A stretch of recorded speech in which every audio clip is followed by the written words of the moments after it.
Good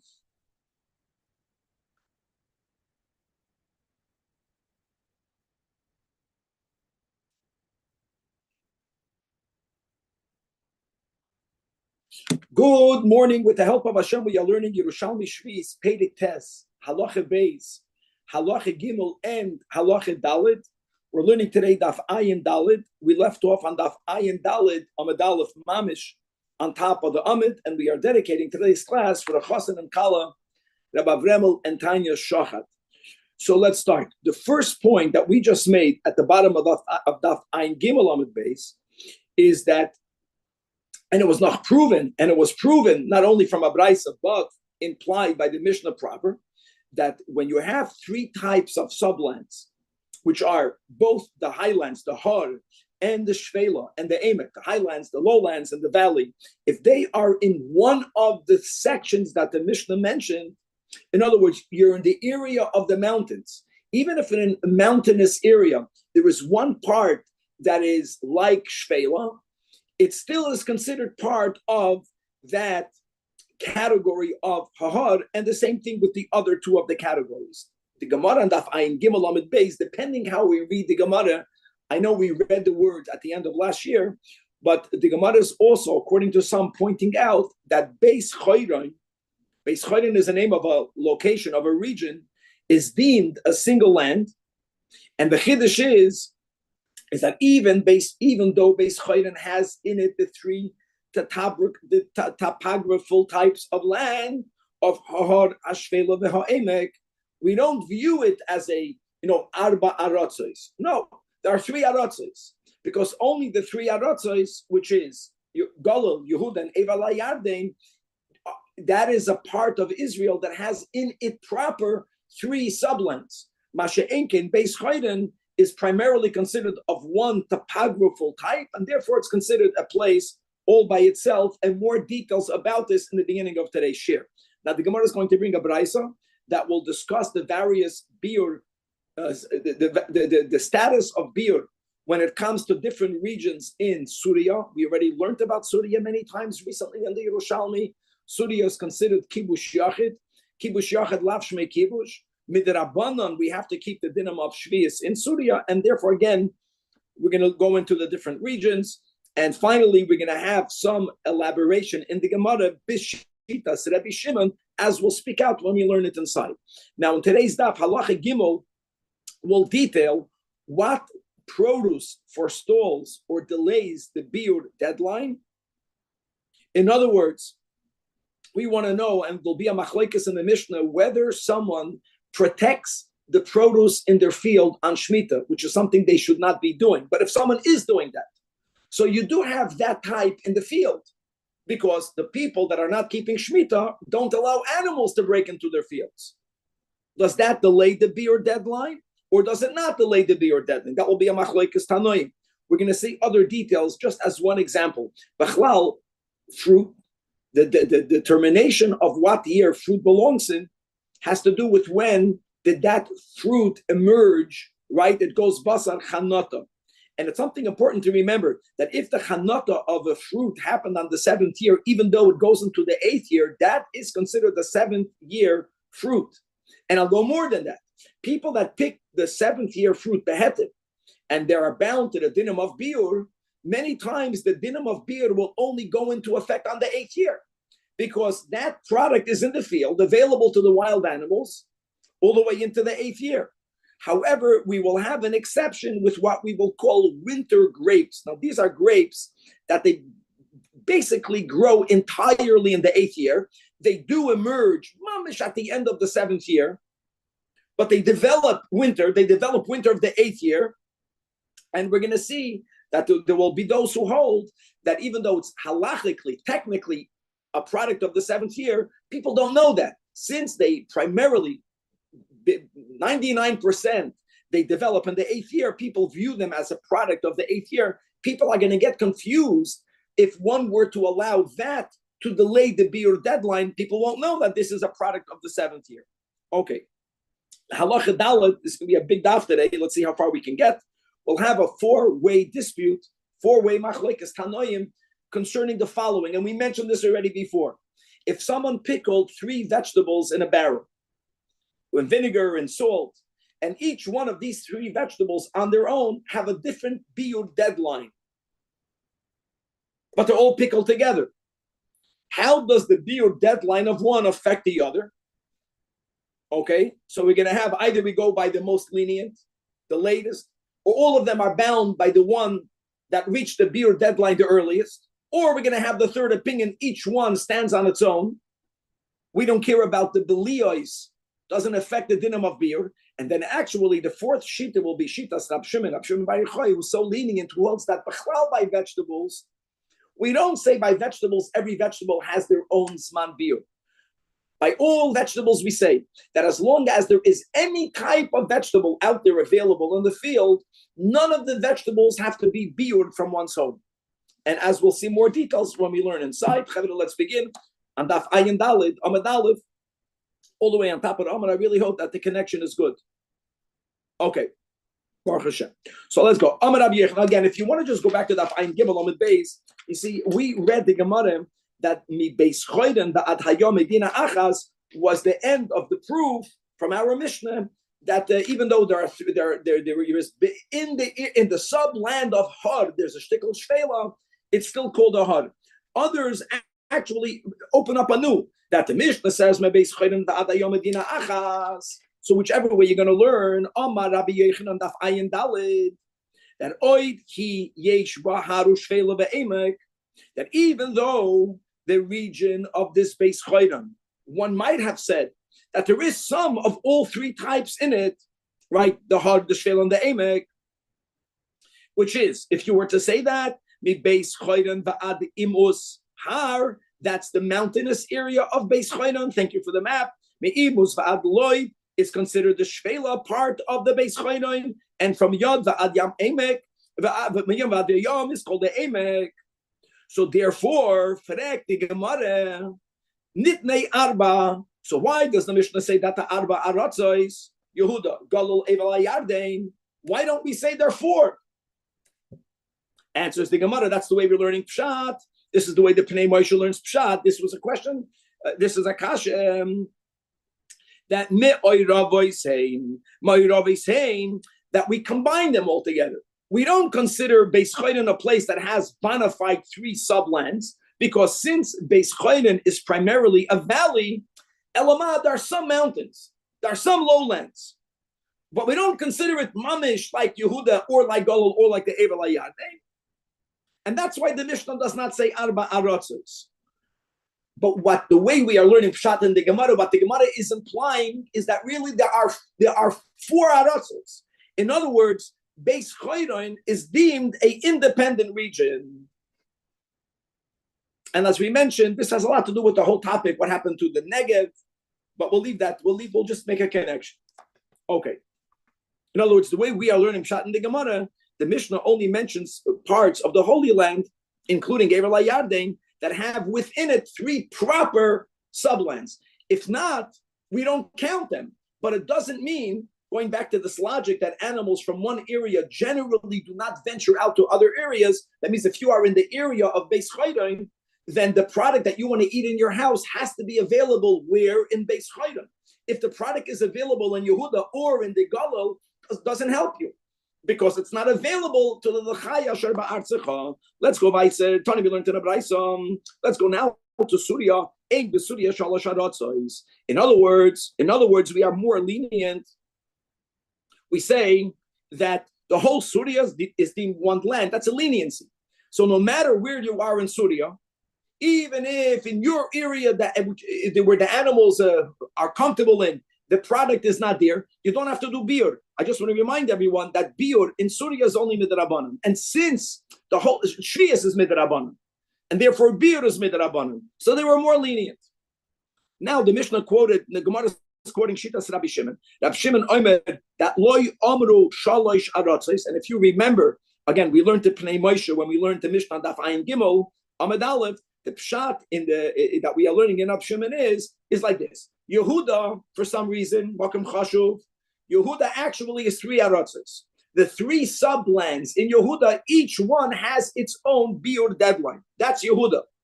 And all of the rest of Eretz Yisrael follows Har HaMelech. As we learned over there, I think the Pnei Moshe said the words that in the Har HaMelech, there's a lot of peiros. Peiros doesn't only mean fruit, it means products. And again, quoting the words in the Pnei Moshe and the Mishnah, so we are lenient. In other words, we say that as long as there is that product in Har HaMelech, no matter where you are outside of Yehuda, you don't have to do biur. Says the Gemara, and now we're going to learn the next few lines, like the Pnei Moshe learns it, and 8 lines from the top. He says at Akasha, because everything that we explained had to do with the animals. The Torah says that.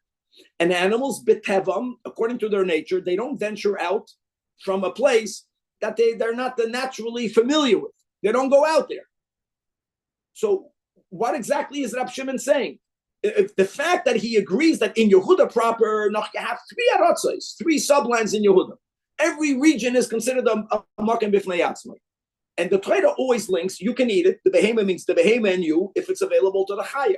Why is it that when it comes to the rest of Eretz Yisrael, you're telling me that if an animal, if you live in the Ever Hayar thing, just because there is a product on the mountain in Har HaMelech, well, you can eat it? So it's all akasha. So aseh chamid, come and see. Here it means akasha. You're telling me like this, that even if you are in the valley in Yehuda, which is near Har HaMelech, no, by Yehuda, Rabbi Shimon is saying every subland is a place for itself. There we say, Eino Eichel Ad Har Yehuda. You can't eat if something is available on Har HaMelech. Why not? Because you are in the Emek, or you are in the lowlands. The Emek Sheba Golel. But if you are in the Golel, which is further away from Har HaMelech, then yes, Eichel Ad Har Yehuda. Then you are allowed to eat. What would be the logic behind Ab Yehuda? And the Gemara doesn't answer. Oh, open question.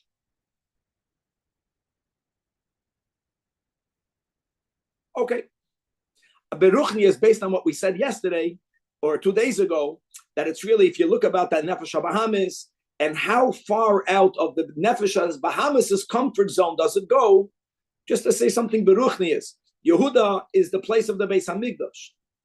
So perhaps a Nefesh HaBahamis that's connected to Yehuda contains itself, doesn't venture out. We have enough problems on our own. Maybe a Nefesh HaBahamis that's not even in Yehuda, that's further away, let's say, of the godly soul, is wild. And if it doesn't, it fulfills its desires, and it wants more, and it goes to new desires. Efshel. Okay, right. Then the final exception of the Mishnah was that kol ha'aratzos ka'achas l'zeisim v'letmarim. Again, as we explained, because animals are so desiring zeisim and tamarim, olives and dates, that they shmek it out and they go everywhere. Says the Gemara, Tani, we learned in the Brayso, there was another exception. Not only is the whole Eretz Yisrael one Eretz for the Zeisim and the Tamarim, Afla Charuvim, same thing is with carrot, with boxer. Tani, we learned in the Brayso, Oichlen ala Tamarim. If you want to know, now that we said that Tamarim, the whole Israel is in the same boat. Okay, but which Tamarim end the last? So as we know, that Bachlal Yericho is called Ir HaTamarim. So Oichlan ala Tamarim, Achayichlu mi Yericho. You don't have to go look everywhere. If there's nothing left in Yericho, the time of Biur came. Va'ala Zeisim, where is the place and where you have the Zeisim that lasts the longest out there in the field?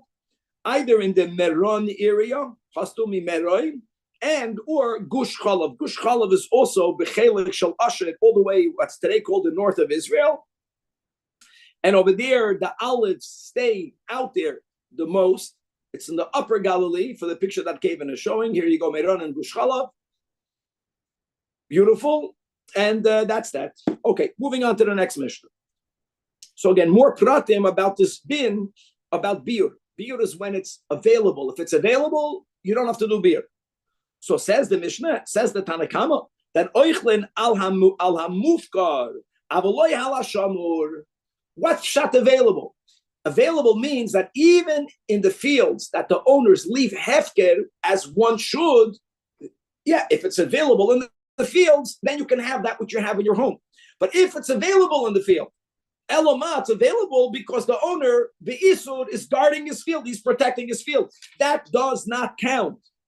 That is the Tanakama. However, Rabbi Yossi Omer, no, Afal Hashamur, even if the owner is doing something wrong, bottom line is he's guarding his field, but it's still in the field. In other words, he put a fence around it. He doesn't allow wild animals to go in there. But now guys, even according to Rabbi Yossi, if the owner picked it for himself, he got to do beer. As long as the owner didn't pick it, right? So then, you have things in your chatzed, people guard their chatzed, people guard the ginois. It counts to delay the beer deadline. Another topic in the Mishnah. Oichlin al ha-tipachin. Now, tipachin, mitapei, mitafei. So the Pnei Moshe says that they used to build from clay vessels, or you can look inside the marafulda, 4 lines from the bottom. They would take a clay cheres and they would build nests for birds. And these types of man-made nests were generally attached to walls, right, in buildings. Now, birds, let's say, would collect grain and they would put it in their nest. What happens is that even after there's no grain left in the fields, you still have grain left in these birds' nests. So the Mishnah is saying that that's good enough. In other words, even though it's not available to every type of chaya on the land, it's still out there in the open. These birds are all, they're living in a natural habitat. They're not domesticated, and that's fine. You eat on that.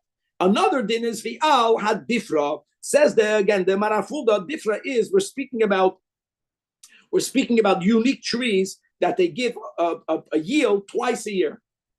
So if I took on Shviz, I took from the first yield, I have it in my house. As long as there is any part of the later crop, of the second crop available on the trees out there in the wild, I am allowed to eat from the first crop because it's the same type of product. Gewaldig. However, turning to the ayin dalad base, guys, we are still in the Mishnah, so that's two leniencies. Avoloy al hasis vandiyois. So we had this word before. Sisvandiyois are winter grapes, like we explained. Winter grapes, right? They emerge. The chanata taka happens on the 7th year, but mamish at the end, and they basically fully develop in the 8th year. And as we spoke on in the intro, even though be'emes, when it comes to the beer deadline, if the product of the 7th year is available in the field still in the 8th year, I don't have to do beer because it's still out there. People don't know that. It's like a maras ayin. People don't know that these sisfanayois grapes are of the 7th year, since it mamish developed completely in the 8th year. So they think that which came on the 7th already ended. And I'm not doing beer, it doesn't look good. So therefore we're machmir. However, that's the Tanakama. However, Rabbi Yehuda Mater, regarding this sisfanayois, he holds that if since it emerged on the 7th year, it's a product of the 7th year, but he adds another knech. Kol zman shebikru ad sheyichla hakayitz. This is important. He says that these winter grapes, when they emerge, and they emerge at the end of the 7th year, it has to be before the main crop of grapes were harvested. In other words, we want for these grapes to, so to say, for them to have seen, for them to have been in the world on the tree at the same time that the regular crop of grapes that developed be'ikr in the 7th year was not yet harvested. So there is a connection. So when I harvested the grapes of the 7th year, and now I have it in my house, I don't have to do beer as long as you have the winter grapes available in the field. They are connected because they were on the trees at the same time. Even Rabbi Yehuda, who's more lenient, will agree that if the general crop was an early crop, and the sisvaniyos, they emerged after you harvested it all, there's also some maras ayin issue. People don't associate it with the 7th year crop. Okay, says the Gemara. Let's go back to the Tanakhama. The first machlokes in the Mishnah was whether a person who's sinning and guarding the produce in his field, but it's on the field, whether that delays the beer deadline or not. Tanakama says, l'chumra, it does not delay the beer deadline. Rabbi Yossi is the lenient one. So says the Gemara that our Mishnah, the Tanakama, is really Rab Shimon. And where do we find Rab Shimon in a Braisa? And the Braisa says, beginning with the pasuk in Bahar, It says so says the Braisa, Kol zman sha'at oichel min hasadeh, at oichel min habayis. Kol min hasadeh, kol min habayis. Now, the wording of the Braisa, as the Gemara understands it, is that kol min hasadeh means a field that's left open, because generally people left their fields open.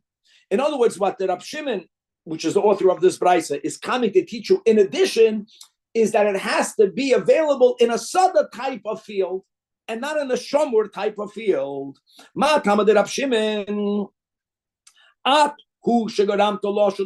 There's a logic behind it. In other words, since that which prevents the animals of taking it is human action, if not, the animals already would have consumed it. You can't say it's available. It's not available. It's not available. You're not allowing them to get. Then the Mishnah spoke about the tfachim, the birdhouses. And as we said, when it comes to the birdhouses and when it comes to the 2 years of harvest, right there we say that one delays, it delays the beer deadline. Yeah. So let's go first with the birdhouse. Says the Gemara, Masnisa, our Mishnah only follows the Tana Rabbi Yossi. The Tana we learned in the Braisa, Ein oichlin ala tfachim sheba Akoi. By the way, Akoi is not only Akoi. Akoi happened to be a city that has a lot of birdhouses. So here clearly you see that, right, when the Mishnah says that you could eat because of the birdhouses. So in the Braisa we have a machlokes. In the Tanakam in the Braisa we say that no, you cannot. You can't do that. That's the Tanakam. However, in the Braisa, Rabbi Yossi Omer, yes, and it makes a lot of sense. In other words, the Torah says v'lachayim. Grain is grows on the ground. Yeah, you see 2 ways. Here, birds took it out of the ground and they put it in the nest, so it's still available on the nest, but to whom? Only to their own. Rabbi Yossi says that's fine. That's called v'lachayim. Tanakama says no, that's not called v'lachayim. Even though there is one species, though these birds, it's not enough for you to delay the beer deadline. All right. Now, Rabbi Yehuda Matir calls man. The final topic in the Mishnah was this machlokes regarding the sisvaniyos. And again, the issue was more of a maras ayin issue. And even Rabbi Yehuda, who's more lenient, needs for the sisvaniyos to at least have emerged on the trees prior to the harvest of the regular grapes. So they were both in the world at the same time on the 7th year. Amar Rabbi Yossi, says the Gemara, says Rabbi Yossi. So this is an Amoira, Havinon Sabrin Meimar, that we thought that Mafligin Rabbi Yossi v'Rabbanan b'Sisvaniyos, that since in our Mishnah, the way it's worded, it sounds like Rabbi Yehuda is only arguing with the Rabbanan, by Rabbi Yehuda being more lenient when it comes to the sisvaniyos. But when it comes to the topic before, when you have trees, same tree yields twice, the Tanakama said leniently. What did the Tanakama say? That if I have from the first yield, even though the first yield is not available, as long as the second yield is still available, I can still keep it. I can eat because of the second yield. But have a different law, which means everyone will agree. Because if Rabbi Yehuda is lenient by the Sisvaniyos, Avada, he'll be lenient where the Tanakam is lenient. However, says the Amoira, Rabbi Yossi, I found a Tana in which there we see that Rabbi Yehuda argues he's consistent, but it will be a leniency by Sisvaniyos, but it's going to be a stringency by the different, which is Rabbi Yehuda matter the different. So that even though we just said, right, if you have a tree and it yields twice, so yeah, if the second yield is still available, you can have from the first yield. No, Rabbi Yehuda has the same logic. That when do we link these 2 yields if they were at the same time? That means that if I have, let's say, an orchard, even though some of the trees were completely picked, but there is still a little bit left from the first yield when the second yield began. So they were together, so they're linked. Since they're linked, that's why one delays the beard of the other. The latter delays the beard of the prior. Why not say they're linked because they're it's the same tree? No. It can't be on this. It's impossible. Not the same tree, the same orchard. It's No, not. the tree's giving the produce twice a year. Yeah, twice a year So it's would the mean same. let's say 4 months after the first comes the second. But here on Shemitah, and since we can't pick it properly, understand what happens on Shemitah. Normally, you have a harvest and you have a yield and you harvest everything. You don't leave anything. Here, you're picking a little bit and a little bit, and everyone is picking a little bit, and it can take many months for it to be fully picked. And by the time the second yield began, there was still something left over of the first. That's what Rabbi Yehuda holds. Ashkech that Rabbi Yehuda agrees lekula b'difrin, but again, v'heim shebikru actually yichlakayitz.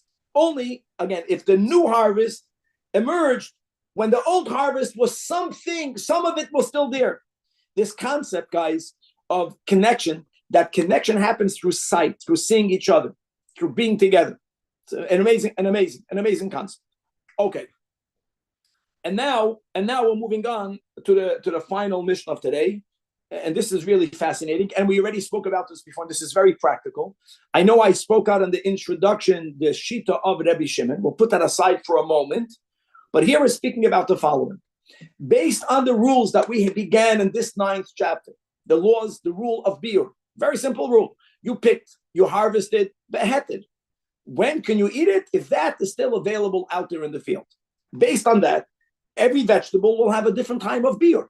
Mamish, every vegetable functions differently. Here we're speaking about someone who took 3 vegetable types and he pickled them together in a barrel. And as we mentioned, there's going to be 4 opinions, but each one makes sense. Let's go. HaKodesh shloisha kavashim mitashin bechavis achas. A person is preserving 3 pickled vegetables, of course, of different types, in a single barrel. Whether you're using vinegar, whether you're using brine, whether you're using salt, however you use them, they are all being preserved together. So, guys, remember, who says what? The first Tana holds Rabbi Eliezer Oimer Oichlin al Harishon. He says that once any one of these 3 are no longer available, and don't forget that the tam of one or the beliyos of one permeates the other. So all of them, Rabbi Eliezer normally is machmer. One of the meanings of Rabbi Eliezer Shamute is that he follows generally the shita of Beis Shammai. That's one of the meanings of Shamute l'chumra. In other words, the entire mixture of 3 is determined by the first. Once the first is not available, you're done. Now, guys, according to the Ramban, it's not the end of the world. You have to put it out and you have to declare it hefker. So what? But you have to do that. According to the Rambam, it's finished. In other words, basically, according to Rabbi Eliezer, especially according to the Rambam, don't pickle vegetables of the 3rd year together. What for? Unless you're sure, that there's a big fabrengen and you're going to finish it all. Now, Rabbi Yeshua is min hakotz el hakotz. As Rabbi Eliezer is machmer, Rabbi Yeshua has the same logic in reverse. Since each one's taste it permeates into the other, right, is infused in the other, so we can be lenient now. Even if this specific carrot, let's say, the carrots are not available, but the celery is available. And now that the carrot has in it the tam of the celery, so you can have the carrot. You don't have to do beer. The other direction. Why don't we go with the size of each one? Which one nullifies the other one? Very good. So we did mention this before, Kevan. If the ratio is such, where they are nullified, that doesn't count. I'm not talking about the vegetable, I'm talking about the taste. It must be that there isn't, let's go with the ratio of 60-1. That it's 3 pickles, all of them have an equal representation, more or less. There's no bittul here. Rabbi Yeshua Aimer, the opposite. In other words, only after the supply of all 3 will be exhausted, only then do we say you can't have it. Either one drags the other one down, or one lifts everyone up. How great is that? And Rabban Gamliel holds, who told you that biur has to do with imparting of taste? I don't care about the taste. Biur is only for the vegetable proper. So it makes absolutely no difference. Everyone follows their own time of biur. Then you buy them in achavias. And it doesn't bother me that they're pickled together. It doesn't matter that the taste of one is permeated in the other. In other words, all three options are here. So you would think, okay, how is it even possible for there to be a fourth opinion? There is a fourth opinion. Daf Ayin Hey comes along Rab Shimon. That Rab Shimon's shita has nothing to do with pickling vegetables, but we have to learn it. Rab Shimon holds that you're right when it comes to the grains. So let's say there's wheat and barley, right? If wheat is available, but barley is not, you got to do beer with the barley. That's how it works. Every plant is judged on its own, but vegetables are different according to Rab Shimon. But by vegetables, we put them into one category, not because of imparting of taste. The link that the Torah makes stays the same. That if it's v'lachaya asher b'artzecha, so then it can be v'ledehem techasher, then you can give it to your animals and including to yourself. But we put all the vegetables in one category. Let's read it inside. Rab Shimon Oimer, kol yorek achas lebiur, gevaldik. And therefore, there's no issue at all. The dinoi by pickling is kedinoi raw. Beautiful. Now, based on that, now the Rab Shimon is telling us a metzias. Okay, in other words, all vegetables only hit the beer deadline when no vegetables are available. Okay, which vegetable lasts the longest? That's really what Rab Shimon wants to tell you, because that's a rule. So he says that there's a vegetable called the rigla or regila. Regila is purslane. Whoever is looking at the Zoom can look at the beautiful picture of purslane. For some reason, B'teva, God made it that purslane will linger the longest in the fields. And so first of all, that's the vegetable. And now Rab Shimon says something else. Now I want to put together this Mishnah and Halacha Beis. What did we learn in Halacha Beis, guys? Even though the Gemara didn't understand the logic. That Rab Shimon said that aside of Yehuda, put this together. Yes, Yehuda has Shalosh Aratzos, the three sublands. But the rest of Eretz Yisrael follows Har HaMelech. And why did we say Har HaMelech? So remember, I quoted again the Pnei Moshe that we read when we learned the Mishnah, because Har HaMelech was abundant in fruits and they lasted the longest. Now we're speaking about vegetables. It's not about Har HaMelech. It's about, not only is Regila the one that lasts the longest, but Rab Shimon is going to let you know where in the Holy Land does Regila remain longer than any other Regilas from other places. And that is in a place called Beis Netoifa. So Ad Sheyichlu Sandiois Mibikas Beis Netoifa. Now the word Sandiois, right? That's hidden purslanes. Just to explain that these are purslanes that grow more in the wild, and it's hard for them to be seen. Hard for them to be seen also means that they are even by the animals. Animals are also lazy. They get what's available first. So the ones that are hidden, behind their rock or whatever, and the Beis Netoifa is a very humid area. Humidity helps the longevity of vegetables. I think the reason why people like going to Miami is because it's very humid there. When you get an alta vegetable, you last longer. That's why. Oh, is that halacha lemasa that everything in Israel goes with purslane, all the vegetables? No, not with. I mean, no.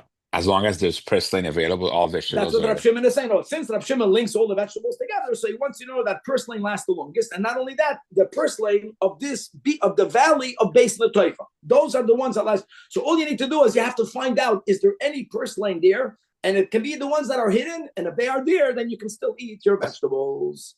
Okay, Chavra, we'll stop over here, and God willing, tomorrow to be continued.